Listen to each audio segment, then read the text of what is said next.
Hulk ভাই, তোমাকে অনেক দিন থেকে একটা কথা বলতে চাই। কি কথা সাদিয়া?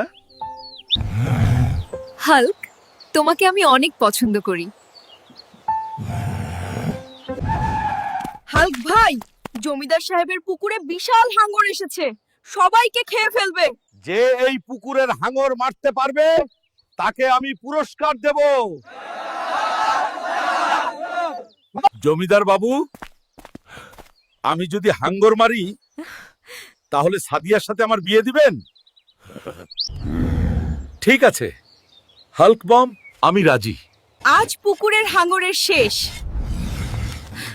সাবধানে থেকো। সত্যই পারবে? হাল্ক সব পারে। জয় হোক হাল্কের। বাহ হাল্ক ভাই, হাল্ক, তুমি সেরা। আগামী শুক্রবার হাল্ক আর সাদিয়ার বিয়ে, সবাই আমন্ত্রিত। হাল্ক ভাই, আমরা সত্যি সত্যি একসাথে হচ্ছি। হাল্ক খুশি।